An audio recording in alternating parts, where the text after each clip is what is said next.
Okay, so we have today our last session in this mini series on Italian theory or contemporary Italian thought. And in previous session, we have had really good interlocutors, I feel, right? We started with Rodrigo 𝐏𝐬𝐚𝐦𝐿, followed by Felipe Theophanidis. And last session, we engaged with Francesco 𝐏𝐻𝐻𝐿 and Federico de la Sala from Arqueologia Filosofica, who sadly couldn't be here, but Felipe is here. And Rodrigo 𝐏𝐬𝐚𝐦 told me that his seminar in Chile just started, so unfortunately he cannot be here. But this intervention today by our fourth speaker is by our colleague and friend Idris Robinson. And Idris is completing his doctoral studies at University of New Mexico, and he also works on contemporary Italian theory, mainly the work of Giorgio Agamben, and the not very well known philosophy of the very interesting and fascinating thinker Enzo Melandri, who's going to be the topic of discussion today. Idris' writing can be read, and if I'm missing anything, just also let me know. But I think Idris' writing can be read at 𝐻𝐻𝐻𝐻 publication, Lundi Matin in France, or in French, I'm sorry. There is a forthcoming issue at the South Atlantic Quarterly on the Stygian Power that he has co-edited. And most recently, and I very much recommend this, that there is a new dossier or special issue at the English journal 𝐻𝐻𝐻𝐻 on the hot summer of 2020, 2 years after the assassination of George Floyd. And Idris Robinson wrote a very provocative and very good piece there about that insurrection.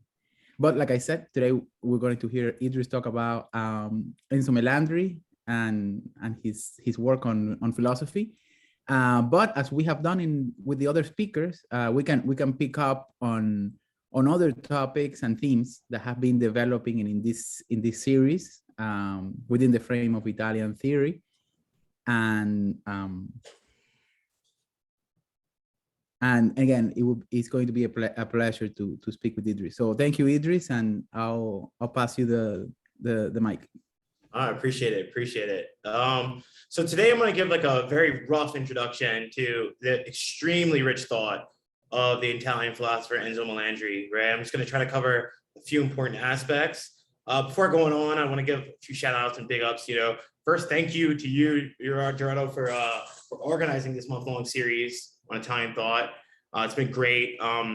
Also, and all this is not empty academic praise. I want to say I'm seriously honored to be for you to ask me to come along in the seminar. And on the 15th, Felipe Theophanidis gave an excellent talk on the subject of 𝐏𝐬𝐚𝐦𝐿, so to be included along with him. And on the 8th, Rodrigo 𝐏𝐬𝐴𝐚𝐦𝐿 gave a talk which in Spanish, and I definitely consider him one of the most exciting thinkers doing it today. So I'm just honored to be here.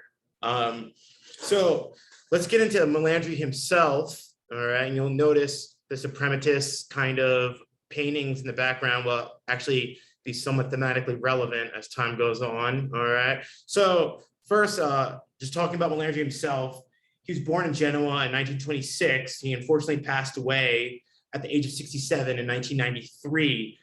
Since Melandri is virtually unknown outside of Italy, the aim of my talk today is really just to generate more interest in his life and his thought. Hence, there'll be some biographical details that I'm going to be giving along the way. But in fact, he's not really that well known in Italy either. And indeed, if there's any awareness of Melandri, it's probably or likely due to Giorgio Agamben's popularization. As indicated on the screen, you'll see Agamben doesn't hold back in his praise of Melandri. And this is a quote we've seen come up you could see it, he's used it in quite a few places, but he said something like, Gianni Carcia, Giorgio 𝐿𝐻𝐻𝐿, Furio 𝐸𝐿𝐻𝐻𝐻, and Enzo Melandri are the few names that count in the register of Italian thought in the last 30 years. All right. I think that quote was made around 2004. All right. So he really holds him in high regard. And for different reasons, I think each of these thinkers need to be engaged with in their own right.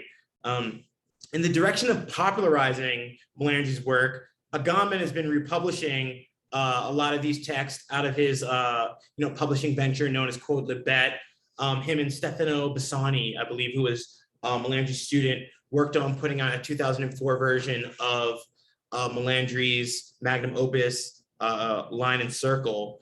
In the English-speaking world, if there's some awareness of Melandri, it's going to be due to 𝐏𝐿𝐴𝐻's references to Melandri in The Signature of All Things, right? He relies very heavily on Melandri in that text and cites him quite often.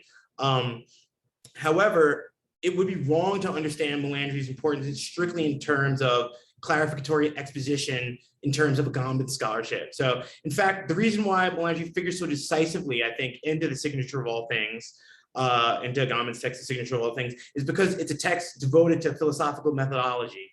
And accordingly, we can understand the true value of Melandri's contributions must be grasped within the wider scope of logic and morphology, all right? So I consider both logic and morphology the two philosophical methods par excellence, and this is where Melandri is really going to be helpful to understanding how do we go forth in terms of method and procedure of thought.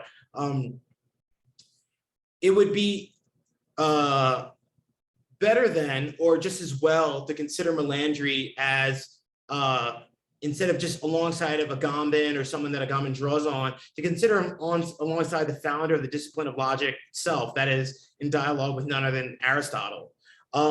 So we should credit Melandri with promoting analogical reasoning to the heights that are often conferred to other forms of logic like deductive or its inductive counterparts. Likewise, we should also situate Melandri in a lineage that can be traced back to the founder of morphology. So I'm going to actually situate him a lot next to Frege, understand him in terms of Aristotle, and also with Goethe. All right, we're going to think of Goethe's scientific method as something that Melandri can help us better understand. Let's move on a little bit here.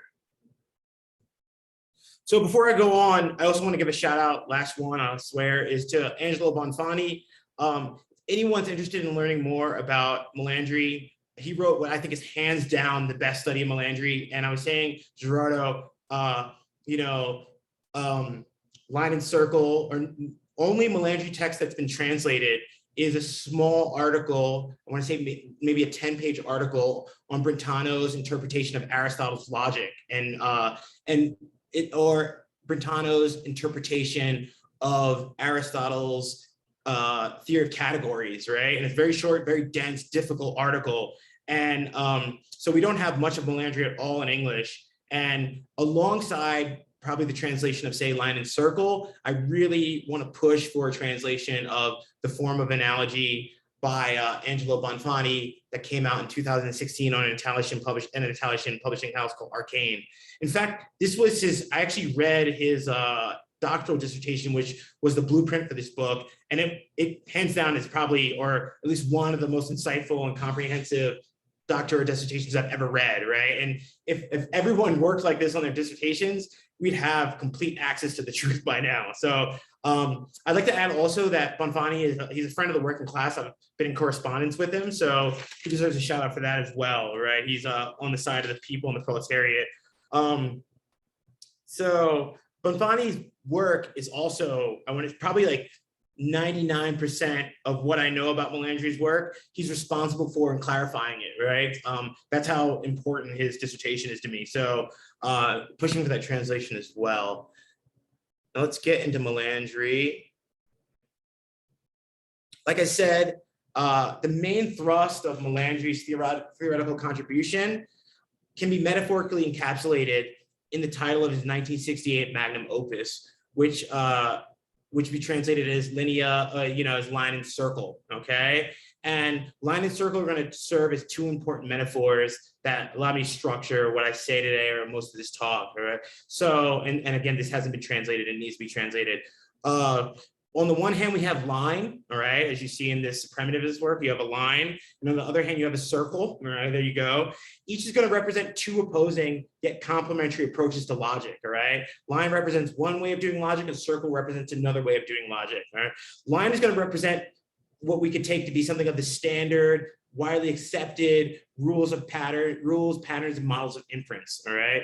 So Melandri is going to quote unquote elaborate this linear mode of logic, both historically and intersystematically in line and circle, all right? So he's going to give you a survey of the history of this linear approach to logic, and he's also going to break into the system of it and show you the ins and outs of it, right? The internal pressures and tensions that exist within each of these historical forms of logic, all right? So we can start to think of this, or the linear mode of logic, in terms of Aristotle's codification of logic in his organum, right? And we should remember that Aristotle does give, he mentions analogical inference. He does give some lip service to circle, right? He talks about analogical inferences, but the way that the codification of logic in the organum has been bequeathed to us, this is often overlooked, right? What we actually inherit from the Stagirite is, is a set of accepted patterns of deductive syllogisms and inductive extrapolations, right? We think of Aristotle's logic, we don't typically think of analogy. We think of, him being the first to kind of codify the various forms of inductive and deductive reasoning that's there in Plato, but Plato never steps back and says, okay, this is what we're doing, all right? And when this is received, all right, it's going to be received mainly in the deductive and inductive forms, but analogical reason is both there in both of the Greeks, all right? Similarly with St. Thomas Aquinas, the prime example of a philosopher in the Middle Ages, he does give lip service to analogy too, all right? There are, there's pages devoted to analogy in Aquinas' corpus. However, the overall drift of the Middle Ages is going to involve a systematization of Aristotle's catalog of syllogisms, right? These are going to be given supremacy. These are going to be endorsed as the most important. Hence, we get the major figures, which no one learns today, of the Barbara, right? The Barbara syllogism, the major forms of whether the Barbara, the Salanti, the Dari, and the Ferio. The Barbara is all X is Y, right? All. These are going to be what we really take away, are these kind of linear approaches to logic, these standard approaches to logic. The main breakthrough of formal, symbolic, or mathematical logic, right, at the turn of the 19th century and the early 20th century, is going to be the apex of this tendency of this linear mode of logic, all right? And linear is really just a metaphor here. It's not linear in the sense that we're speaking of, first this, then that, but linear in the sense that it's so rigid and systematic. But with Frege and Russell, we get a calculus of logic, right, that aims at rigorous inference. And this rigor, and by trying to insert this sort of rigor into logic, right, they have a various operations that demand the regimentation of language. So such that all ordinary discourse for Frege especially is going to be dismissed as unscientific, right? He's going to banish ordinary modes of discourse from logic. He's going to banish also artistic and poetic modes of discourse. He says this explicitly, right? This just can't get past his requirement for the determinacy of sense. And such a regimentation is also going to entail that analogical modes of discourse and reasoning are utterly excluded from the domain of logic once Frege and Russell come along, all right? And their system is, of course, going to have a wide breadth of influence. We can't dismiss how important their contributions are, but their contributions in inserting this kind of rigor and the ability to mathematically to use mathematical to model mathematical forms of reasoning with logic are also going to have its downsides too. All right. On the flip side, from the standard kind of formal kind of logic, we have another heterodox logic, the logic of analogy. And this is what is going to be the main focus of Melandri's work, all right? So I'm going to refer to it as kind of this subterranean movement of analogy, right? And this is going to oppose in every instance the reified systematization of thought. Every time, according to Melandri, and Melandri does a long historical study of this, that wherever you have these rigid forms of logic, whether in the ancient, medieval, or modern period, you also have its analogical counterpoint that's more free. All right. And what's interesting is that Melandri is going to explain this. He's not just an analytic thinker. He's one of the few thinkers that I think does both an analytic and continental or Anglo-American continental mix very well, is that he explains this kind of repression of analogy as a kind of, and its return as a return of the repressed in Freudian terms. He's also going to be one of the early popularizers of Foucault's archaeology of knowledge. He's also going to explain analogy in those terms as well. So whenever logic goes too far into the pretenses of rigor and systemization, analogy shows itself as the force that can overcome these rigid boundaries that are in some degree artificially imposed upon it.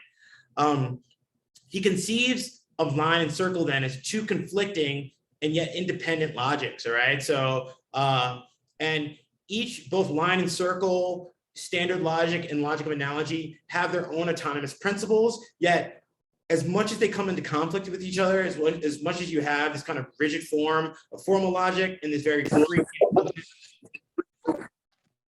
oh yeah, it's okay.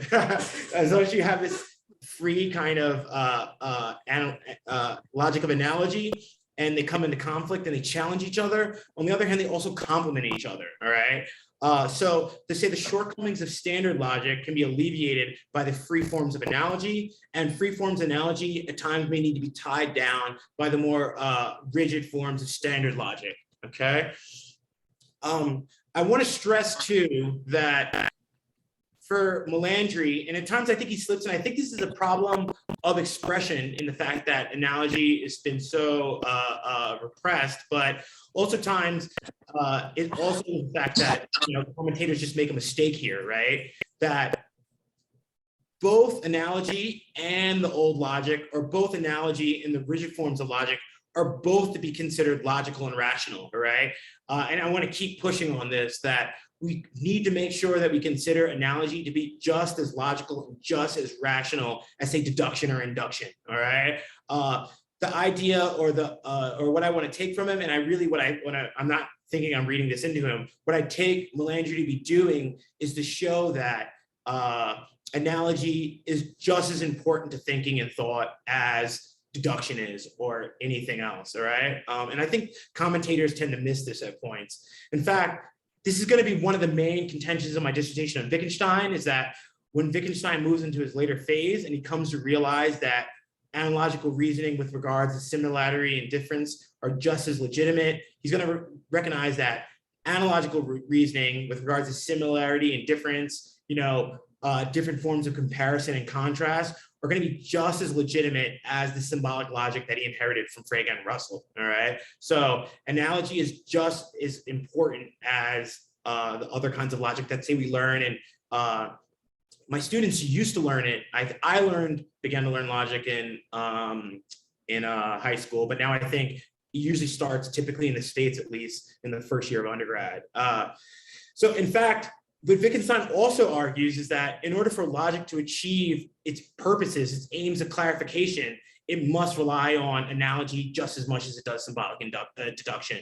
So analogy and symbolic deduction are going to work together to give logic the clarificatory purposes that it aims at and that it wants to achieve. All right. Next up, we have line and circle. The next one on the list is line verse circle. Okay.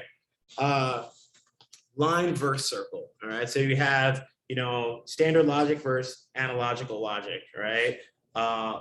Standard reasoning versus analogical reasoning.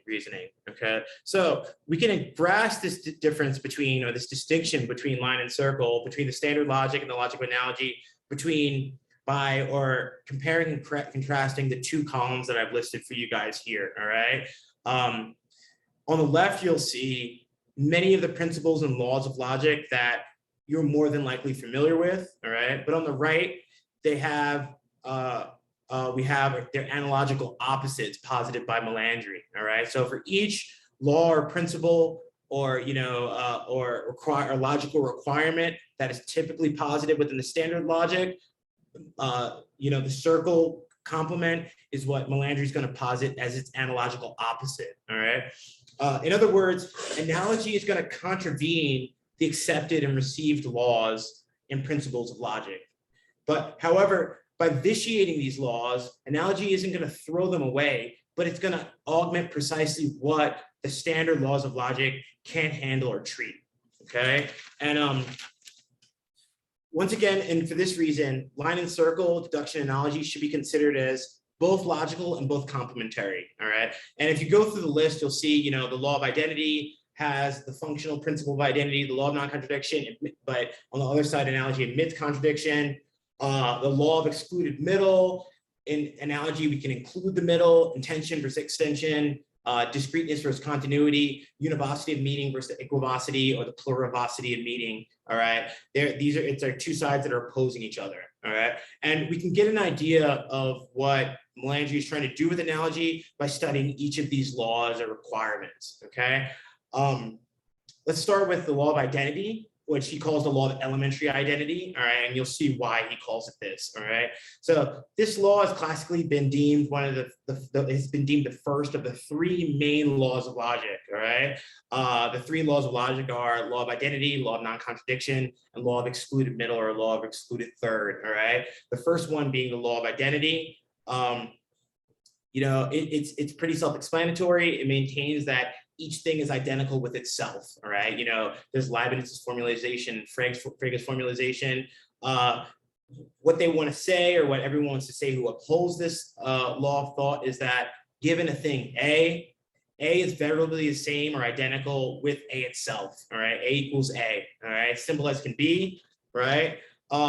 And of course, the law of identity is going to be readily accepted as something that's very obvious or a self-evident truth. And for this reason, Melandri isn't necessarily going to doubt this law or dismiss its validity, but instead he's going to work towards a kind of internal criticism of it that shows that its unquestioned authority or unquestioned supremacy, you know, can't maintain can't stand the test, right? He's going to critique this unquestioned authority that the law of identity holds. Now, for instance, Melandri notes that even in Aristotle, so if we go back to the first articulation, the classic articulation of the law of identity, that Aristotle admits there are three other formulations of identity. So there's four, right, for Aristotle. There's the law of identity that we all know and we all talk about, and that's, you know, been passed down through the ages. But if we look closely and when he discussed the topic, he speaks of three other kinds, Aristotle. So what's more is that the correct application of the law is going to demand certain logical linguistic requirements be imposed and certain particular ontological presuppositions must be assumed, right? So there is a particular context in which the law of identity can be validly applied. And this requires that certain logical requirements are put into play and certain ontological requirements are put into play, all right? Without these logical requirements, we're going to see that we have to look to something besides the classical articulation of the law of identity. So for starters, the main logical requirement that must be in play or must be taken for granted in order for the law of identity to work and to be valid is the univocity of meaning, all right? So it's the bottom of the univocity of meaning. That is to say, if we allowed the term any term A within the language system, the liberty to take on the variety of meanings that other terms in ordinary discourse do, then A would not always equal A, okay? Now, I'll stop there. What do I mean by this? What I'm trying to say is this, right? That, you know, when we speak normally to one another, you know, one word can mean many different things, all right?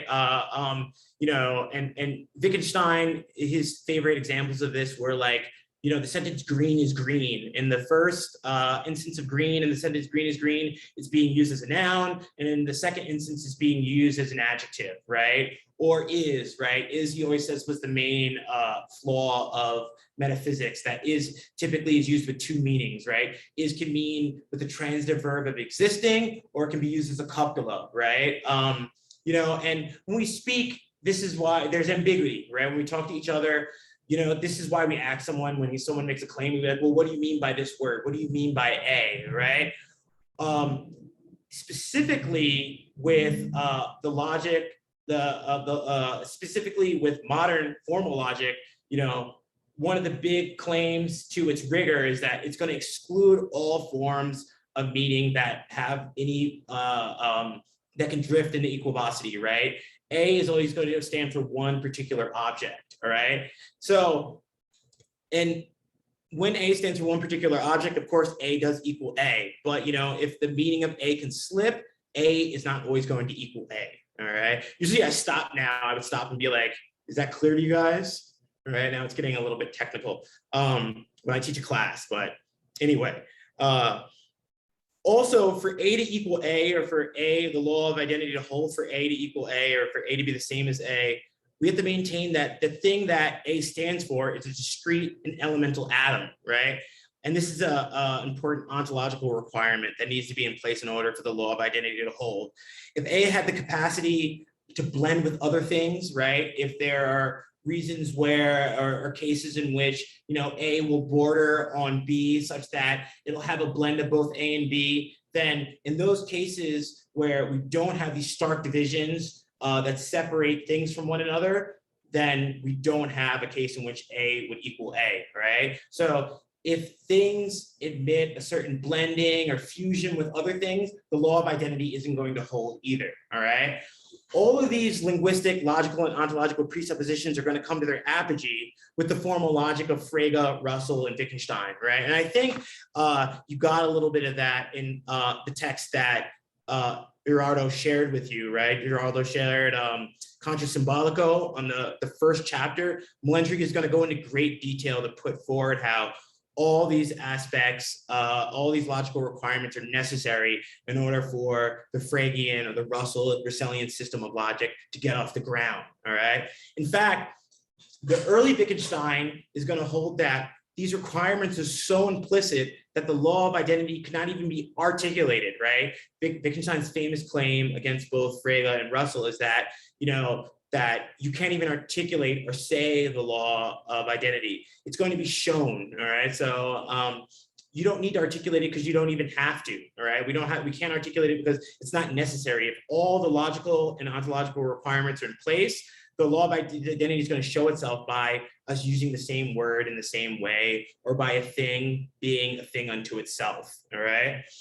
Now, the flip side of this is going to be what can be called the alternative functional or proportional or analogical principle of identity, all right? And Melandri's argument is simply going to be that, is that if we do not necessarily always abide by the philosophical requirements, right, the logical, linguistic, or the ontological requirements accepted to get the system off the ground, then we must admit other kinds of identity, all right? That is to say, right, if there other kinds of valid structural or formal identity that can come about, you know, there are other forms of valid structural or functional or formal identity that can come into play when we give up some of these requirements, all right? So for example, Melandri states the quote, I'm gonna quote Melandri here, he states, quote, "The unity according to analogy is to say that an atom is in a chemical compound is much like a person is a social aggregate, right?" And we all understand what that means, right? Atom in a chemical compound is like a person in a wider social aggregate, right? This isn't nonsensical to us. We get what this means, and we're using a kind of looser form of identity here, and it has some validity, right? It explains, you know, say, we could use it to begin a critique of an atomized individual, right? In social theory, right? Marx might want to use this to get his critique of alienation off the ground, all right? So what Melandri is putting forward is that there's kinds of the kind of identity that we can validly employ is going to be relative to the context of its application. In certain senses, you know, we're going to want to use different forms of identity in order to get across different points, and they're no less valid, all right? Hence, Melandri also asserts that there exist structural and relational forms of identity that will occur not just, say, between two things, but identity can have, you know, understanding that's very relational in the sense that we can identify two nodes, say, one node in one structural background and another in another context of a structural background, and show that due to their relation to their structural backgrounds, there's an identity between the two, all right? So it's not going to be a list of, say, all the properties of A are the same as all the properties of this other A, but to show that in certain cases we need to rely on forms of identity that work with the backdrop of the context itself, right? To show that there's relational identity here. And once again, it's important to argue, or it's important to remember that one form of identity is not better than the other. Each can be used to widen the task of clarification in different ways, depending on where we're working, what kind of system we're working in, or what kind of question we're addressing, et cetera, et cetera. All right, So we have one kind of identity and another, and we also have, he's going to also, and I think this is his key breakthrough for Melandri's key theoretical breakthrough here is going to be his subversion of both the law of non-contradiction and the law of excluded middle, all right? He's going to admit contradictions, and he's going to include the third or include the middle, all right? Now, in the 20th century, we have tons of, well, not tons, all right, that's not true, but in the 20th century, analytic philosophy does have some precursors to this, right? The law of non-contradiction had already been famously challenged by the Polish logician 𝐏𝐞𝐧𝐬𝐚, right? It's written 𝐏𝐿𝐾𝐧𝐬𝐚, but it's pronounced 𝐏𝐿𝐾𝐧𝐬𝐚 from what I understand. More recently, Graham Priest has done well in popularizing the acceptance of contradiction with his work on paraconsistent logic and dialectic ontology.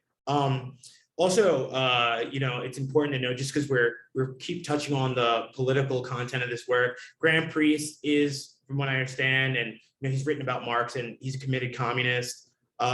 Likewise, the intuitionist mathematics, such as what was proposed by the Dutch communist mathematician Brouwer, right? Brouwer was also a communist, already served to contest the supremacy of the law of excluded middle early in the 20th century logic, right? And working on the intention program, Brouwer was to throw out the law of excluded middle as well, all right? One day it would be interesting to tie together all these communists who have an interest in overthrowing the law of non-contradiction of the law of excluded middle. And there's a great, and kind of going off topic, but there's a great Wittgenstein line and he takes out Brouwer in this, but he says, Ramsey is a bourgeois logician, and he's contrasting him with Brouwer, who's considered like a proletarian logician, all right?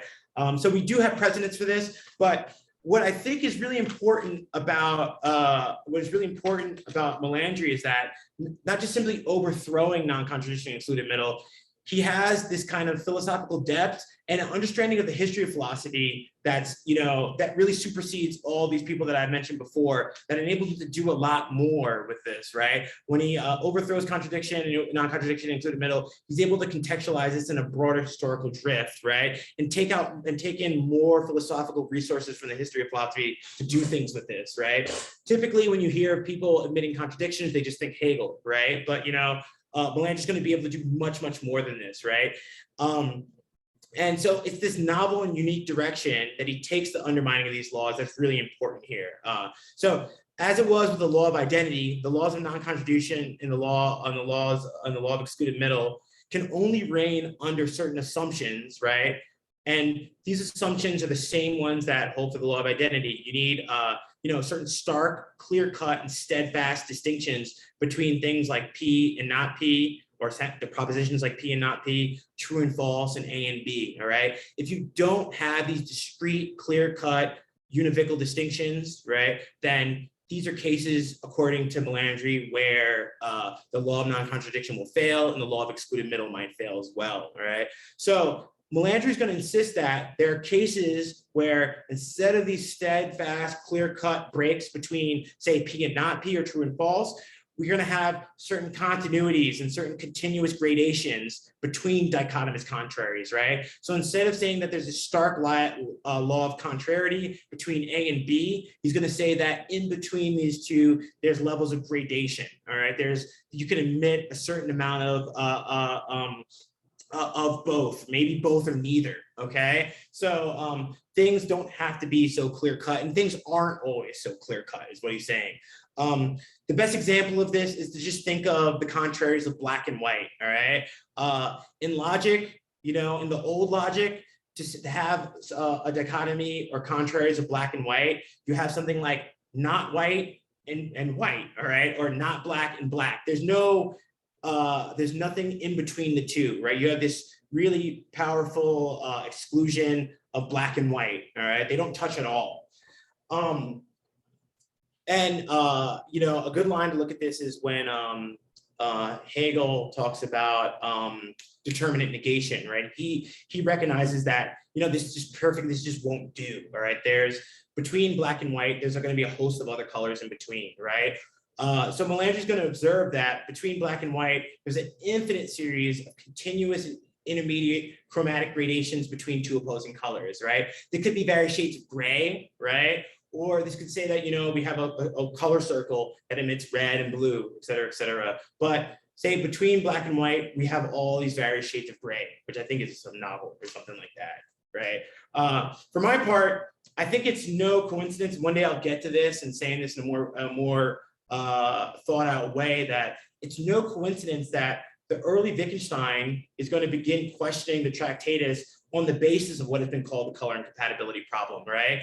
As the story goes, and I think this is basically in, you know, I mean, we always learn a little bit more about his time in between philosophy, but the story goes is that, you know, in the Tractatus, Wittgenstein held that, you know, a point being both blue and green is excluded by the logic of color. Frank Plant Ramsey, you know, actually visits Wittgenstein in rural Austria when he's teaching at a small school in a village, right? And says, hey, look, there's a mistake here. And Wittgenstein comes to admit that, yes, there's a mistake in the Tractatus. His pretensions of solving every philosophical problem, you know, can no longer be held, and it all falls back to color, right? He comes to see that color needs to be understood in gradations of a wheel as well, all right? Agamben also recognizes the value of how Melandri overturns kind of this hegemony of binary logic to include a third or a middle, all right? And this is where I think most of the people here will have some familiarity with it. What Agamben precisely calls he calls it either a zone of indistinction, a zone of indifference, or a zone of undecidability. When he's at his most rigorous in handling this concept, he's relying on Melandri here, right? He's going to say that there's an area of a threshold, right? And when he really wants to work well within this threshold, you know, to explain, say, cases in which the state of exception is in play, where we're both inside and outside of the law in play, or this is the place where bare life resides, he's going to use this kind of model of an included third to say, this is the threshold, the zone of indifference. Another thing that we should mention is that Melandri's analysis of this kind of liminal domain of contradiction or included third or zone of indecidability is going to return to the Greek meaning of analogia, right? And he understands this, you know, as it was during the early days of math and logic and antiquity as a proportion of ratios, all right? And we don't have to get too much into this, but a proportion is just going to emit degrees of dichotomous opposition. So we can think of the black and white example as a proportion of a bit of black and white, all right? And say in propositional logic, we can consider this as kind of a proportion of degrees of admitting both P and not P, or true and false, or concept A and concept B, all right?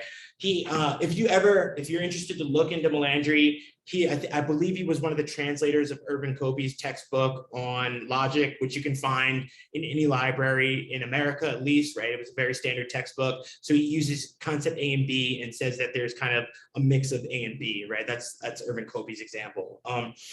So what Melandri really gives us, at least why he became important to me initially, is that he gives us a fully logical approach of dealing with this included third or contradiction, and he's able to expand upon this much more. Sometimes I feel, you know, even when you look at, say, certain work in paraconsistent logic in the analytic tradition, they don't have much to say, right? But with Melandri, he's going to not just give us a rigorous way of handling contradictions, but he's going to give us a lot of depth and expand what we can actually do with the contradiction as well. Let's see, next slide up. Now, we should go on to this. One of the applications of this deals a lot with my dissertation, what I'm working on now. That is to say, what I like to say is, like, if there's a subterranean movement of analogy, right? You know, if Melandri's going to explain that analogy is what as the repressed that always returns, right? In the same way, I conceive of morphology as this kind of subterranean current as well. It's an underground current, all right? And what do I mean by morphology here, all right? So I take morphology, I'm gonna work in the same way that Melandri does with the Greek. It's gonna be the logosomorphy, all right? The logical investigation of forms, all right? And what I wanna argue is of course I would need more time to do this, is that there's this kind of underground subterranean current of morphology that is this kind of heterodox form of Platonism that resurfaces again and again throughout the history of thought, all right? When you speak of morphology, typically the starting point is going to be with Goethe's interventions into natural science, all right? The story that Goethe recounts, if you look in, and I suggest everyone does read this, even not just for the philosophy of it, but just because it's a beautiful piece of literature, is that when you read Goethe's Italian journey, he speaks of going to Italy and investigating plants, and he comes to this, he has this kind of aha moment where he comes across what he takes to be the plant, all right? And this is the beginning of his various studies in geology, anatomy, right? He talks about the maxilla bone in color. He just as much as Goethe was a poet, he really wanted his contribution to be his contribution to natural sciences, all right? And in the same way that, Goethe's German idealist milieu is resisting this kind of rigid, atomistic systematization of the Newtonian model of science, right? And you see this with the way reason overturns understanding in Hegel. Goethe's challenge is going to be carried out purely in the realm of science for him. And he has another story where he gets a prism, he borrows it from his friend, and he sees that Newton is wrong in his theory of color, right? And he devotes a lot of time. And there's two works where he devotes himself to a very exhaustive analysis of the various ways that color shows up, right? And it looks much different from how you have physical laws that are derived from basic principles. Instead, what Goethe does is give a description of the various ways that color interacts, the way color shows itself, et cetera, et cetera. And there's going to be a certain phenomenon which allows him to derive different ways that color presents itself, in the same way that Goethe thinks of an plant, right, as what is the basis of all other plants, right? Goethe's claim in his botany is that just in the way that color, there's a basic color in which all colors can be derived, there's a basic leaf in which all plants can be derived. He calls this the primal plant, or the phenomenon, or the archetype, or the build, right? However you want to translate it. Often it gets translated as paradigm, okay? And Wittgenstein, when he overcomes this kind of logical atomism that I spoke earlier about, when he comes back to philosophy after thinking he has solved everything, he's going to read very closely Goethe, right? Ray Monk once told me that Goethe is the most cited author in the Wittgenstein corpus, not Frege, not Russell, but Goethe, right? And equally important with both Wittgenstein's philosophical outlook and, to some degree, which is a little bit scary, his political and historical outlook, he reads Spengler, who relies very heavily on Goethe, right? We were talking about reactionary thought earlier. Wittgenstein reads The Decline of the West, which takes up the Goethean method in the realm of history. And in fact, in Italy recently, a few scholars have been looking into around the 20s and 30s, there's an explosion of the morphological method being used in various parts of humanities, right? Benjamin is going to employ the morphological method in the Paris arcades, right? When he talks about the dialectical images that flashes up, he's working with Goethe's morphology here. Vladimir Propp in Russia, in his breakthrough structural analysis of the folktale, he's relying on the morphological method. Even in like archaeology, I think it's Froebius uses morphology. So Wittgenstein can be understood as one of the many people alongside Spengler and Benjamin who take up the morphological method, but he's going to apply this to problems of, in my opinion, classic ontology and logic, okay? So another thing I want to say another thing I want to just add into here is that, Serge Ginsburg actually, when he's dealing with, his analysis or his historical recounting of, Carlo Ginsburg, when he's dealing with his, Carlo is the son, right? I always get confused. Yeah, Carlo. Carlo, okay, and Carlo Levi is who he's named after, right? Is the great Italian author. Thank you. Yeah, same thing happens. At least Ginsburg is going to argue for the idea of morphology as this kind of underground have this underground subterranean current as well.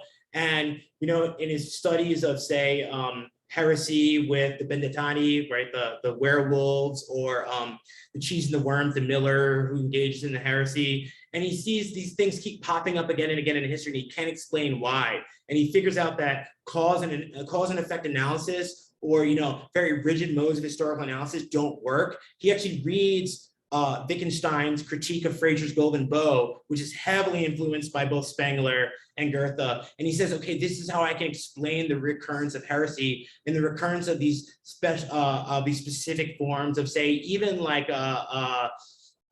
supernatural kind of occurrences throughout history. Why do werewolves keep popping up? Why do the same heresies keep popping up, right? And he's going to use the morphological method to say, okay, these are certain forms of things that press themselves within the unfolding of history, okay?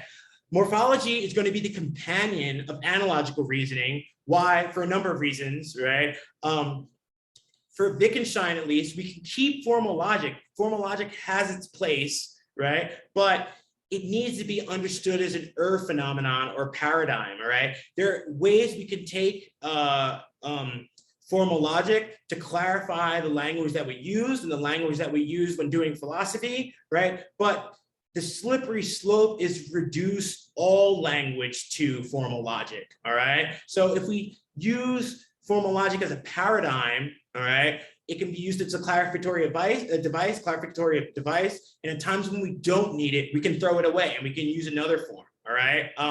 And this is also going to mean in the realm of Wittgenstein scholarship that you know, if we're going to throw away formal logic and we're going to use it at times, if we're going to have to understand places where formal logic needs to work and where it doesn't work, where an analogical reasoning should take the place of formal logic, then this has a host of ontological commitments as well, all right? So there's a tendency to read Wittgenstein, and rightly so to some degree, as overturning classical ontology and questions of metaphysics. My argument is going to be that implicitly, by taking up paradigms and using paradigms in analogical reasoning, we get an understanding of an implicit ontology that's at work here, all right? What's more, and this actually really pisses me off, is there will be times where the early Wittgenstein gets read as the height of logical rigor, and the later Wittgenstein of the PI, of the philosophical investigation, gets read as this kind of postmodern poetic use of language, right? But Wittgenstein tells us this again and again, all right? If you open the PI, the philosophical investigations, at 108 and 242, he argues that, okay, it may look like logic is being abolished, but it's not. I'm not abolishing logic. I'm going further. I'm expanding logic to involve comparison and contrast, similarity and difference with various paradigms. So instead, I want to argue that Wittgenstein is actually adding rigor to formal logic and expanding and deepening its scope, all right? What else did I want to say? Morphology also is, I think, is becoming, you know, more and more popular in certain realms, and it probably needs to reconnect on a number of planes within the humanities and the sciences and logic. But recently, in 2020, two Italian philosophers put out a compendium, a glossary of morphology, a huge one. This is going to be a big breakthrough for the study of morphology. Also, you know, we can understand paradigms, right? Say paradigms in the sense of what Foucault talks about in archaeology, or you know, Kuhn's paradigms in science more rigorously as a Wittgensteinian paradigm, all right? The standard meter example in PI 50 is what Wittgenstein calls a paradigm, and we have a logic now to work with these things. They won't dissolve into relativism. We have a rigorous logic that allows us to work with, say, scientific paradigms, say, of new measurements, of new scientific readings, et cetera, et cetera. Lastly, back to Italian thought, if you look into Agamben's Homo Sacer, right, the logic of what he calls whatever singularity is what he identifies with the logic of an example, right? And this is just another way of translating paradigm as well, all right? In the state of exception, when he compares the example to the logic of the example to the logic of the exception, he's relying again on the logic of paradigm, right? And then finally, in his methodological text and signatural things, paradigms come into view as well, all right? And this is all can be, we can work better with this using a kind of more rigorous logical morphology. Lastly, okay, so I think Gerardo wanted me to talk about some of the political, tie this into some politics. Do I have time for that? Yeah, go ahead. Okay, all right. So one thing I should note is that Melandri also had political commitments, and to some degree he was a fellow traveler, and some degrees he was just a traveler, right? He was a comrade. In '68, Melandri publishes Line and Circle, and he sees it as kind of a way of overturning a certain supremacy of certain forms of reasoning, right? So it isn't, it's an attack on a particular mindset as well, all right? And he has more practical kind of interventions he makes too. He writes for a militant magazine in the late 60s, Cheffer, What to Do. He's involved in the university occupations in Bologna, right? He actually participates in them. He occupies the university along with his students. When the Negri and others were arrested on terrorist charges for their involvement, their so-called involvement within the Red Brigades, Melandri is going to be a key advocate for them and push for their release, right? In 1983, he puts out a big article in that realm. So what's more is that we can use Melandri's framework to understand the various paradoxes that tend to pervade 𝐏𝐻𝐬𝐻𝐬's work, all right? So if you really take a step back and you look at the political formulations that 𝐏𝐻𝐬𝐻𝐬's use, they're really pushing on paradoxical formulations. And sometimes, you know, and this is the thing with working in all paradoxical formulations, we can either throw up our hands and be like, it is what it is, right? And sometimes we make mistakes because, you know, they're meant to kind of throw our mind into loops. But Melandri gives us tools to work through these, and these can have a practical implication. So, for example, as you all know, Aristotle's modal ontology, right, his distinction between potentiality and actuality is going to be the basis of most of 𝐏𝐻𝐬𝐻𝐬's political thought, right?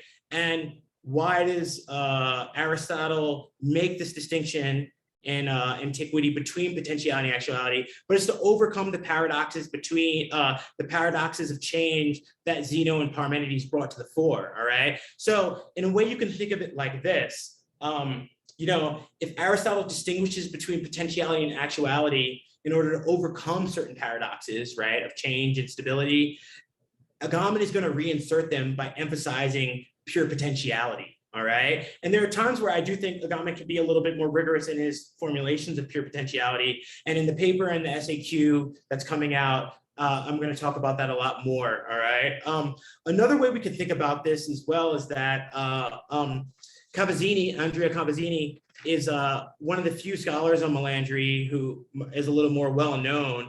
And, you know, he argues that this kind of rigid understanding of logic and ontology, the systematic, like elemental atomistic understanding of logic and ontology goes hand in hand with what Weber would call the rationalization of politics and economics, right? And in the same way that this rationalization in the fields of politics and economics leads to an emphasis on regularities, right? And the relationship of means and ends independently of the question of the meaning of the means, right? Shifting this back into a kind of analogical way of thinking allows us to then take on means in a different, more paradoxical way, in a different, more significant way as well, okay?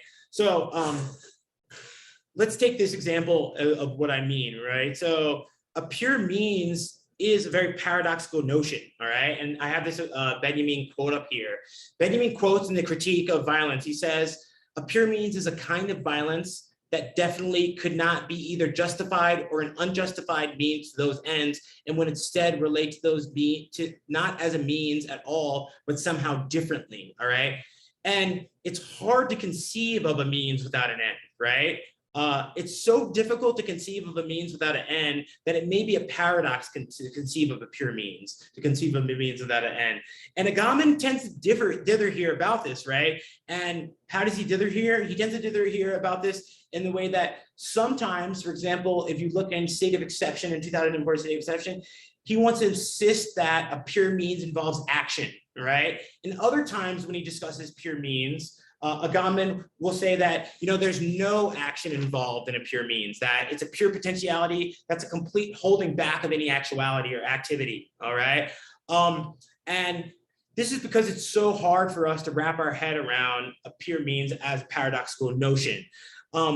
Next, if we look in Kant's definition, and this is playing in the background a lot in both, in Benjamin's critique, in a lot of ways, which I want to point out, is that he's going to define a means as what contains merely a ground of the possibility of action, the effect of which is an ends is called a means, all right? So in his definition of a means, action is implicit and ends are implicit, right? So to pull the ends and action out of it, we get tied up in the realm of paradox. And I think Benjamin is very aware of this when he's relying on Kant in his critique of violence, when he speaks of the police, right, as the first time where lawmaking and law-preserving violence blend in each other. I can't but not hear the part of the schematism in the first critique, right? The paradoxes of judgment that occur there, and then the entire third critique where we're just totally in the realm of the paradox of judgment, all right? So, and it's no coincidence that when Kant has to deal with the paradoxes of judgment, he goes right back to paradigms and examples, right?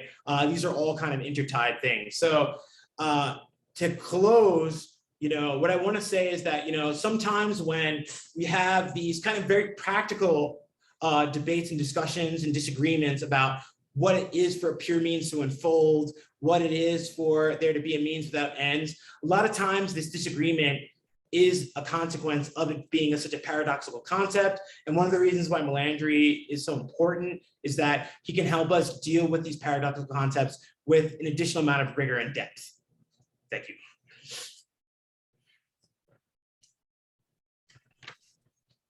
Excellent, Idris. Thank you so much for such a substantive and great presentation on this thinker.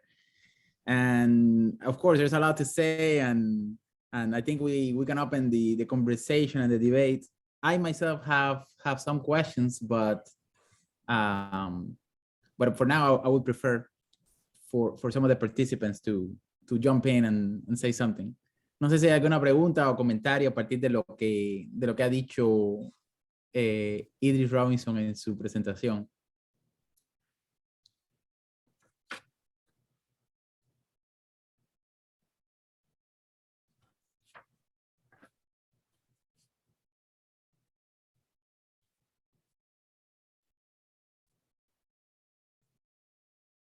Hobo is to some degree comprehensible. I know I gave you a lot of stuff there, so Gerardo, can I try something? Yeah, please, Philip, go ahead. Idris, thank you for the presentation. Hey, thanks for coming. Yeah, we need more stuff like that, a lot more, and we need it urgently. I mean, we need these discussion. We need more of Melandri. I mean, I've been fighting with DeepL and machine translation myself, and it's not super easy. But you can tell by the accent. I switched to French, and I think it's better than switching to English. So I read French and I translate Italian to French, and it holds. And I think also we need, at the very end, you did something great. We often tend to think of logic on one hand, like crazy discussion about Barbara and stuff like that, and politics on the other hand, right? We need to bring them together at some point. And I think that's happening. You said it a couple of times. Of course, the only reason I know about Melandri is because of Agamben, okay? Mm-hmm. But there is almost nothing aside from Signatura Rerum where it's explicit. The commentators have not picked up on that.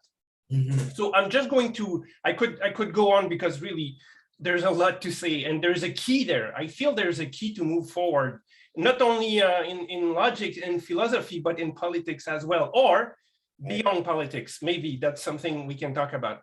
I have the feeling, I'm sharing that with you, and maybe you can tell me. I've been fighting, I want to publish just a couple of notes about the systemic and endemic misunderstanding of the relationship between bare life, Zoe, and bios. Yes. Most of the time when I hear something, people trying to summarize, including folks like Derrida, for instance, Yes. right? Yeah. They will completely miss the fact that Agamben is not working from classic logic. So the temptation is usually to collapse, for instance, bare life on Zoe, and then to regain a classic binary opposition, and then to blame Agamben for creating a false dichotomy and a false division. But right. they cannot sustain the analogical relationship between bare life, Zoe, and bios. So if you have any comments, I would be super happy to hear about it. Right. Thank you. Yeah, that's great. I think you're talking about in the lectures in The Beast and the Sovereign, right, where Derrida makes this mistake, right? Yeah. Yeah, I mean, the one, you know, of course, the big hurdle first off, and I'm pretty sure that Negri does this well, is to think that, you know, that within us is this bare kind of Zoe that can be pulled out in this way that's like this substrate, right? And that's the first mistake that tends to be made, right? Whereas bare life is something that's produced, right? And it's produced in a very paradoxical way where, you know, in order for, you know, you begin within the polis, we begin within the city, we begin within the state, and being pushed out on the contours of the state is what makes the bare life come to the fore, right? And you know, and to get that down, I think, and I think the paradoxical notion itself of being, on the one hand, made within the city, but pushed out of the city, but paradoxically in this weird topology connected to the city, always makes it so commentators mess this up and can't wrap their head around it. One thing, I guess, and that's why I'd like to read your paper, is that, you know, it seems like in Agamben, you know, bare life is the subject par excellence to some degree, right? But, you know, I'd like for someone to really explain, you know, if, you know, bare life is produced through the model of exception, right? An example is produced via the model of, in whatever singularity is produced through the model of the example, right? On the one hand, right, bare life is produced by taking what was inside and moving it to the outside, but keeping connection. And the example is produced by what was in the outside, using that to center the inside, right? How are these connected, and what does that mean for practical politics, right? And I think they have they have a lot of similarities, right? In the sense that with bare life, we have the Musulmaner, and we have the figure of the Musulmaner, and Bartleby, right? And then in example, in whatever singularity, we have the Tiananmen protesters. And how do we logically get these two things? How do we understand the relationship between the two? Do they cross over, overlap? But I hope that gets out a little bit what you're saying. In a lot of ways, I just think these are open problems that need to be worked at. Yeah, if I can add two things really quickly. I think bare life is not just produce, and that's amazing too. It's achieved. In Agamben, sometimes bare life is a good thing, right? Yes. And we talked about this with Gerardo. It's a Gerardo, concepto bivalente. I'm trying to learn Spanish a little bit. It's kind of a concept in tension, right? The same thing with the gesture in Agamben. Sometimes a good thing, sometimes a bad thing. Right. Maybe just to allow you to maybe develop on morphology, there would be a way to think about Zoe as the matter and bios as the form, right? And you can extract like pure matter out of the form of bios, which is like an informed form of life, right? Yeah. But I'm thinking that and that's Aristotle ilomorphic scheme, right? Yes. The articulation of form and matter. But right. Following what you said, following Melandri, I'm thinking that Melandri discover or propose a way, like many other authors. I was talking about Simondon. I think Simondon did that too. A way to move beyond the classical ilomorphic scheme where you separate the form on one side and the matter on the other side. Yes. That's all I wanted. That's 100% right. And one has to do with that, like, I think for I don't want to put this into Melandri's mouth, but with Agamben, I do feel this, and and with the readers, with Goethe and Wittgenstein, I try to read them in the way that's doing this underground current of Platonism, right? So it will, even though we might start with the hylomorphism, it's definitely going to be a problematization of this, right? But with Melandri specifically, one of the important parts of analogy is that analogies are not purely formal, right? You can have an analogy based on, say, structural components, right? But you can also have an analogy based on the content of the things, right? And at least when I teach critical thinking and reasoning, I always tell my students, like, what makes the analogy always stronger in analogical reasoning is to have formal and material similarities there, right? So I think you're 100% right about that, for sure. No, this is excellent, and if one were to extend all of these threads, it would be a very long and it's very interesting, important discussion. But let me just add 3 points, and maybe the last point will be a sort of provocation to see what you would say.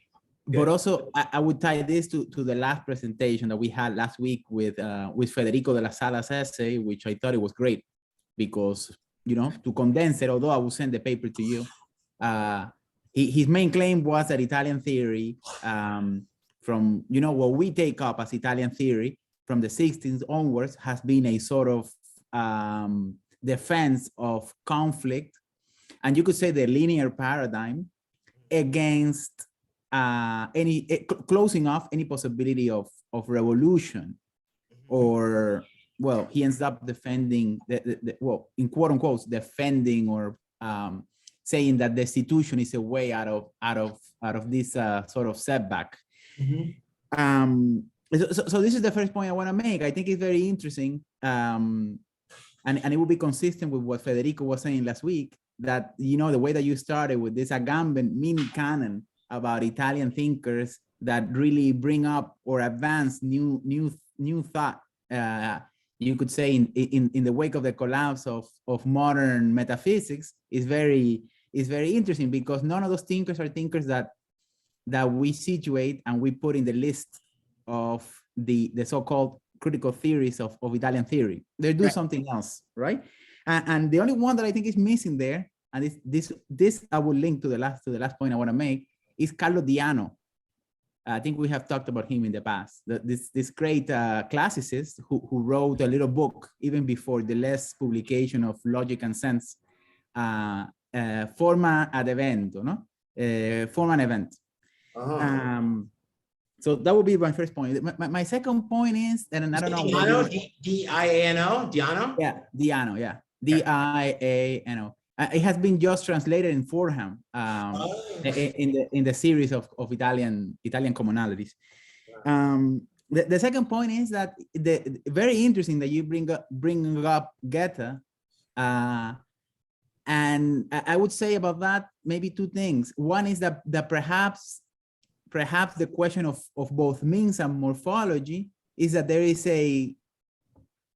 maybe a bad use, right, or an extractive use of both means and morphology once you abuse them, right? Just to play on this game between use and abuse, you abuse them to get some kind of extractive epistemology. So it's very telling that in the new Agamben book on Hölderlin, Goethe doesn't have a good standing there. Interesting. And the way that I read it is that for Agamben, perhaps Agamben wants to remind us that, well, yes, Goethe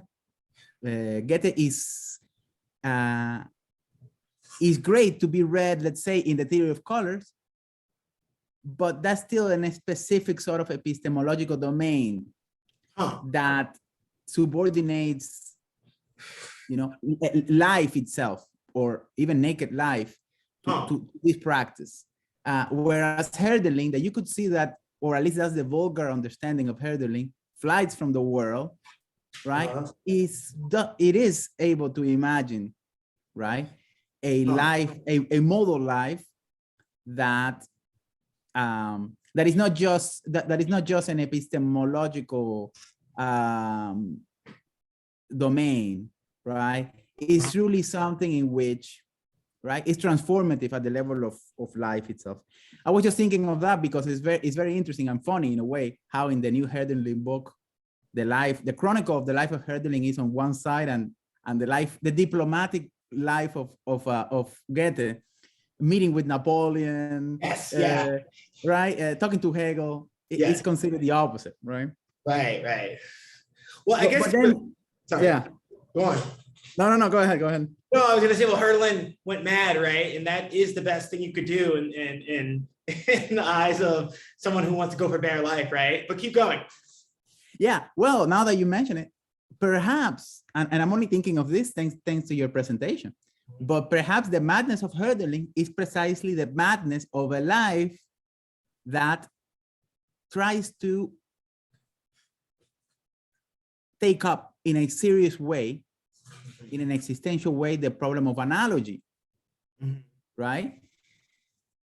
Whereas one could say that Goethe reduced it to the problem of, of visuality, let's say, right? Of a specular epistemology.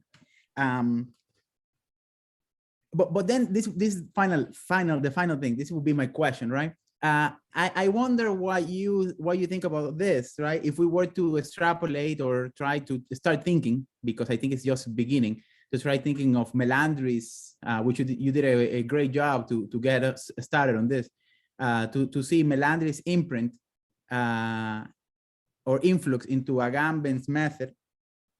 I wonder where if you see that this is correct, that perhaps what analogy offers is something like an infrastructure for an archaeological method. Yes. And this means something like this: to not sacrifice neither history nor logic, but leaving out historical necessity, right, and leaving out a big problem, which we have also been talking with Philippe and other colleagues, leaving out the question of natural law, which is the question of ends too. So I think the important here is tremendous. A third way that is neither about the natural law of ends or historical necessity, right? Of individual autonomy, of the philosophy of history, etc. But then this will be my question to you: is so what does this mean for revolution?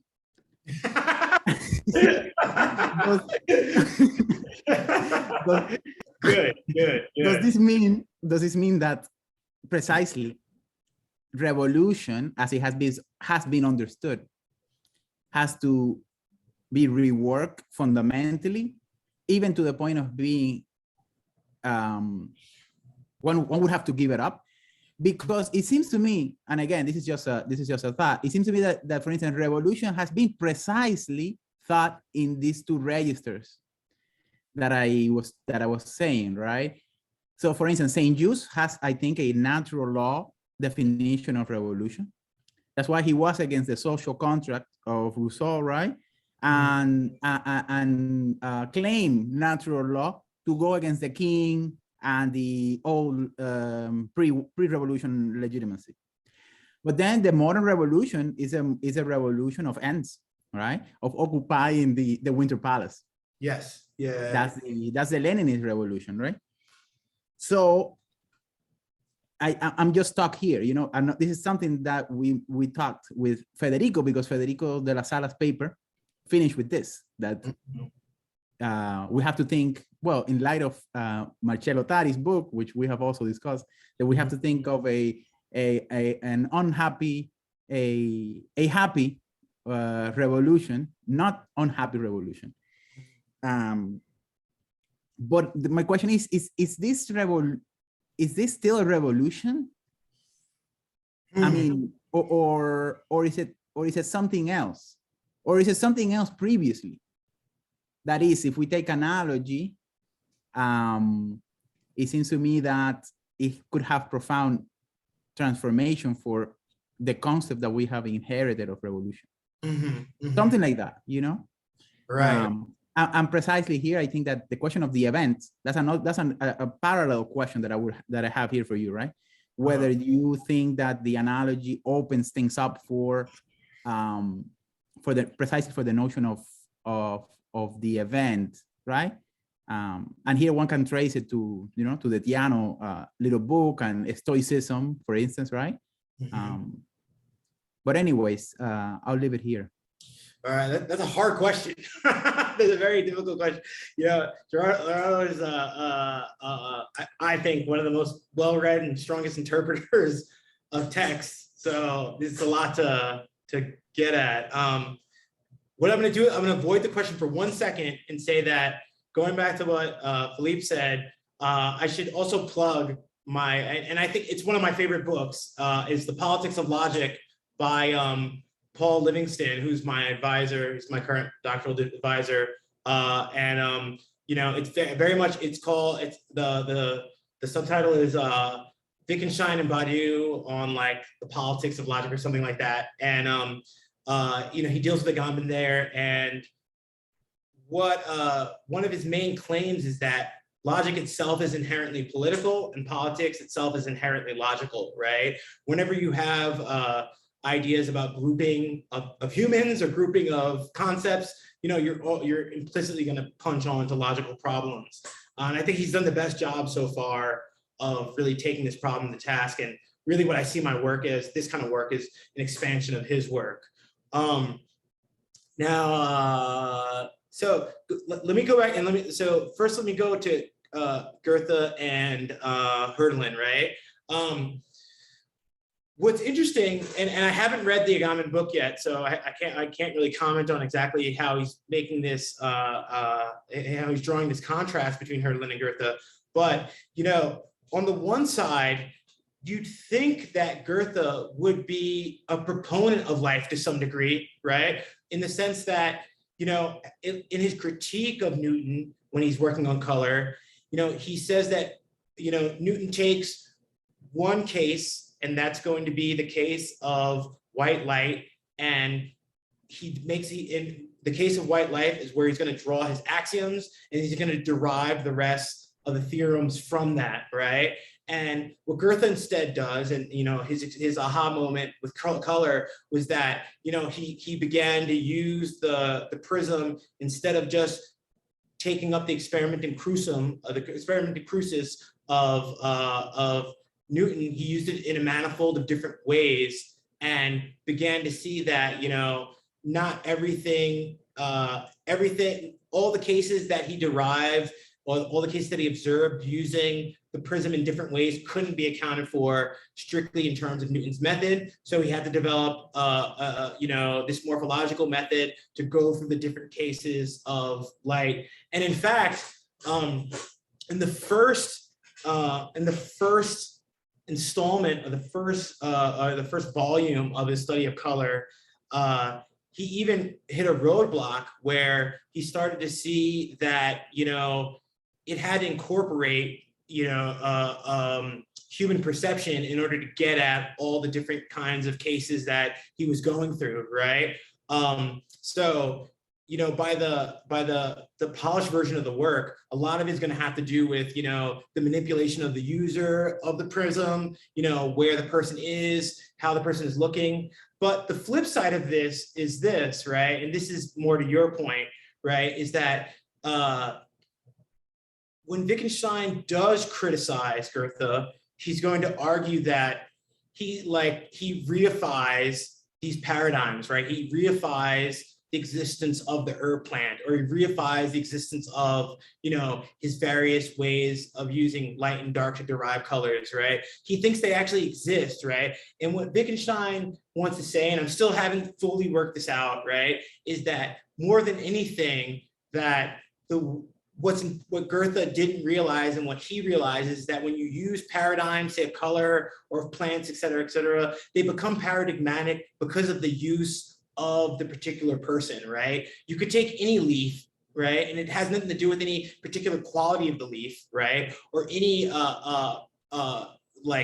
data coming from a prism, but it's how they relate to the different individual cases, right? So, and that requires a human user to say, I'm using this thing as a paradigm, right? So in that way, you know, I could see, at least my way of reading Wittgenstein, to agree with the 𝐸𝐴𝐺, right? That the human user isn't fully in the center there, right? It's been the substance of the paradigms have been reified.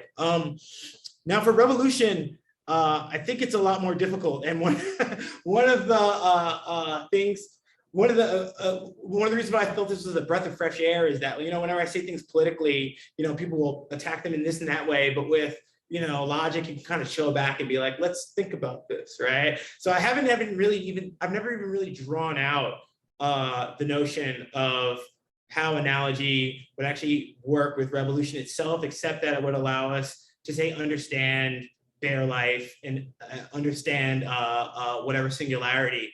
But when you talk about means and means without ends and means to an end, et cetera, you know, I can't say anything more than probably what I did in the South Atlantic Quarterly issue, right? And you know, what I argued there was that, and this is going to get a little bit away from an analogy, but we'll deal with the question of revolution, is that you know, in Agamben's reading of when he begins to speak of destituent power in the 2014 talk at the summer camp or at the symposium, the one gladly translated by Stephanie Wakefield, he argues that, you know, the West or modernity is caught in this model of, is stuck in this model of revolution and counter-revolution, revolution that ends up right back at the same state or maybe even a worse state. And he's theorizing destituent power to get away from it. Now, if you look at what I argue is that when you read the critique of violence from Benjamin and his reading the critique of violence, Benjamin, he can't square the two, right? Benjamin uses the term revolution, he uses insurrection, he uses anarchy, right? He uses all these synonyms to describe what he means by pure divine violence, right? And in my text, what I argue is that what's going on here is that there are two ways we can understand a means without an end, right? On the one hand, you can have a purely passive form of a means without an end, right? Which would not look like a revolution, all right? And this would be something like Agamben's pure potentiality, where it's the lack of activity that makes it a kind of means without end, right? You're not doing anything, therefore you can't have an end, right? I call this kind of a desertion strategy, where, you know, you pull out, and in practical terms, where you pull back, it's an evasion, a kind of strategy, a strategy of desertion. And you can see this in some of Agamben's work in on monastic traditions, et cetera. And you can see this in today, right? I think Occupy was using that strategy, this kind of pull, this desertion, evasion strategy. I say that, you know, with Tahrir Square in 2011, right? You have people taking the square as kind of this manifestation of pure potentiality. They're not actually doing anything. They're just standing within a square. Tiananmen Square, the students, right, are another version of that. Now on the flip side, and this is the kind of paradoxal within, the paradoxal pull within means without end, or pure potentiality, is that there's also ways we can conceive of a pure potentiality or a means without end that involves action, right? And this, in the practical terms, would look like, instead of you know, the very middle class, maybe Muslim Brotherhood people who took up the square into here. On the flip side, you have the Port Said rioters in who are very active hooligans, you know, Ahali hooligans who are attacking the police. Or instead of Occupy, we have the Ferguson uprising, or what happened in 2020, which is very active in destruction, active and destructive. Or I contrast, on the one hand, the desertion of the students in the square in Tiananmen, with, on the flip side, you have the more active combatant nature of the workers, right? The workers' federations in that fought outside the square, that took on the tanks, right? And so you'll have a version of a means without ends that doesn't have an end, but involves activity. The only activity that can mean is destruction, in order for it not to devolve into a constituent constituted process. right? And that looks a lot more like revolution, right? It's the destructive side of revolution without the building of the new society after, right? And then on the other hand, you have this kind of desertion strategy that is typically of the middle class, and where the lumpen kind of more proletarian elements do the more destructive strategy, and the middle classes do the more evasive strategy. And I think the problem of revolution today is how to square this classic kind of revolutionary destruction with the evasion that we see of the middle class elements. That might not have answered your question though. No, yeah, that's precisely the point, I think, because again, in political terms, I think that, right, another way of saying the modern revolution of ends, it would be saying the constituent power element, right, driving the same mechanism of occupying power. Yes. At the same time, if I can add one more thing, and then I don't know if anyone has something else to say. Of course, you're welcome to jump in. But it's interesting, right, that and this might have something to do with what you claim, that is very interesting, that a subterranean Platonism or another form of Plato, I think that has to do with the same question of ends, or the so-called natural law problem, that Agamben is exploring in his latest book. It's about realization. He's against realization. Yes. But in English, we don't use this, more in Italian and Spanish, right? Realizado, bring to an end, right? Same. But he wants to defend Plato as someone who precisely is on the Melandri side, in a way. Yes. not necessarily exhausted on realizable ends. But it's interesting, right, that at the end of the uses of the body, he brings up this figure of the Nocturnal Council. Yes. Which it seems to me, and if I want to be a little bit polemical, I would say perhaps the Nocturnal Council is something like a mild legislative power of means, because I think Agamben is also worried that one of the mechanisms of power is precisely the optimization of the anarchy of power, something like that. So I'm always been interested in the play, in the way that figure enters there, because it seems to me that and I have asked people who are in philosophy of law, they have said, well, at least in the conventional reading, is that the Nocturnal Council in Plato's law is like a guardian of the Constitution. Of course, Agamben would not want to use it like that. Yeah. But still, it cannot be, it seems to me, right? If there has to be a political sort of, as he says, following Plato, a sort of new common for us to last together. You don't want, let's say, fascists to occupy that center, right? Yeah. So, I mean, this is a difficulty here, I think, in terms of the political efficacy. That's why I mean, I think that this figure in Plato administer something else that, for instance, Messianism does not, it seems to me. Right. But again, this is just a way of just thinking aloud with what you say. Yeah, and that's the tricky part about that last paragraph in the use of bodies, right? In the what is it? Not the pro. It's the afterword, right? On constituent power, is that he he posits this thing of a nocturnal council, but when he posits it, you might notice that he says that, like, I don't have the resources or the time or the power now to speak about what a constituent actuality would be, right? And then he's like, it would be actualized within this council to some degree, right? And and we're left saying, like, what does that mean, right? What I want to say, what I think is going on, and he probably, hopefully one day he's like, all right, Idris, let me tell you what time it really is. But what seems to me is going on is that that's this tension between understanding the two ways of actuality that I talked about, right? Where there's another way you can put this is that in the distinction between potentiality and actuality, right? There's actuality that is the realization of a particular thing, and there's actuality as the act, right? So, and both of these ways show up in Aristotle, right? And it seems that sometimes that Agamben wants to say, you know, I want to resist actuality as the realization of a thing, because that would become the state, right? And in doing so, he runs together this with, I want to resist actual activity, right? And,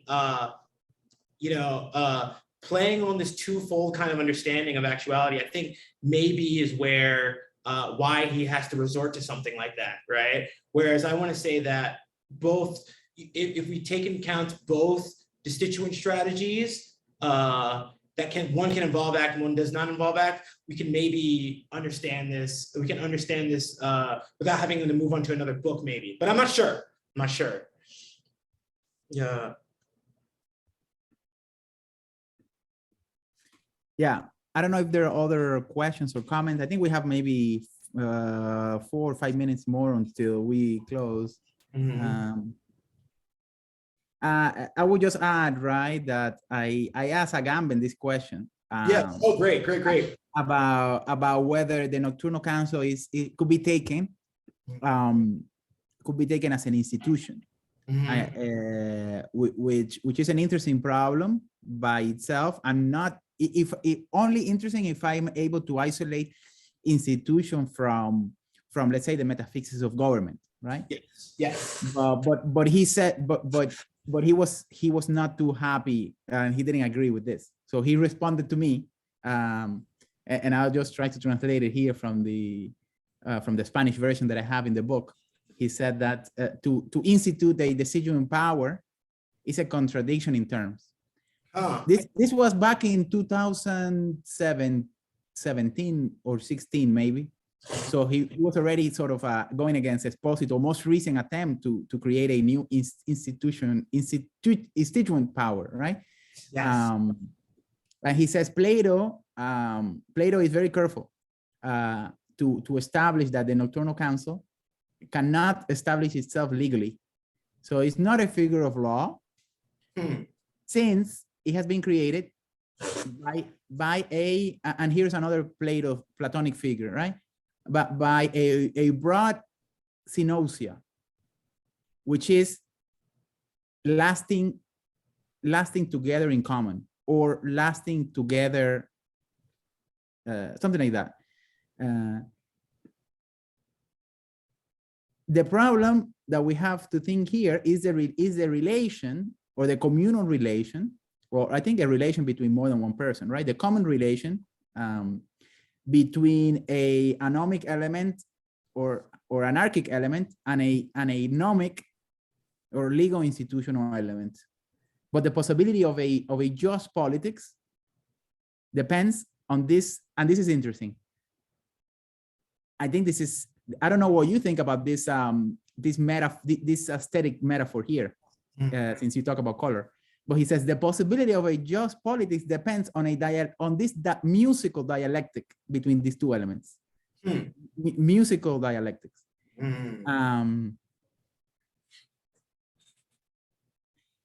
So of course, I think that I think that's very interesting there, that he's not positing, the idea of just or extra legality, right, in any sort of natural law domain.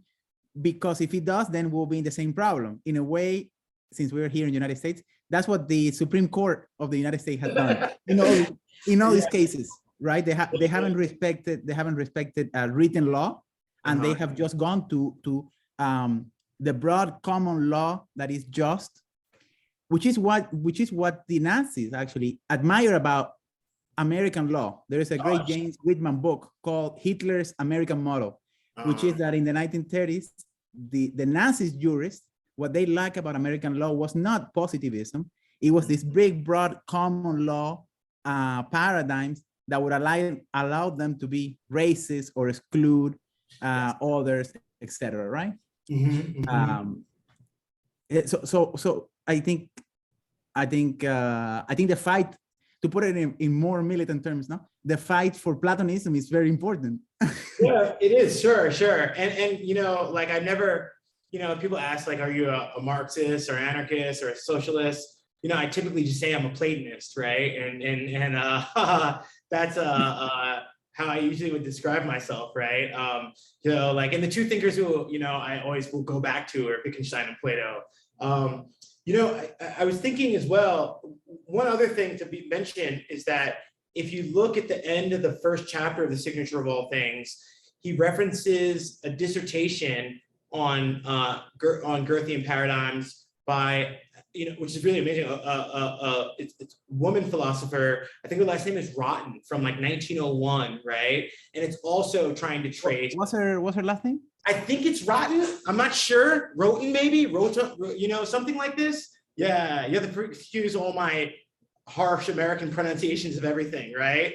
But it's on like this Platonic trend of paradigms, you know, and it's maybe like the last line of the first, or the last section of the first chapter, Signature of All Things, right? Another interesting way I think you could look at it is that, and one place I do think Agamben is just totally on point is in his article, his essay, The Thing in Itself, where he reads Plato's Seventh Letter, which is, you know, a beautiful essay. It's a beautiful letter. I still give it to I give that to my students every year. You know, you get this figure of Plato as an activist, right? And if I recall, in The Use of Bodies, he cites the back and forth between Hadot and Foucault on what Plato's politics looks like, where Foucault begins to speak about what he sees as a use of the self in terms of what we gather from Plato, right? And I think it's an open question that I would love to go through, you know, in more detail, you know. Plato definitely had a revolutionary side to him, I believe, right? At least that's how I want to make him be understood, you know. And of course, there is a contemporary writing, rewriting of Plato's Republic by Badiou. Yeah, I also make my students read that. They got a lot of Plato in my course. Bueno, no sé si hay otra pregunta o comentario para Idris a partir de lo que ha dicho, o lo vamos cerrando aquí.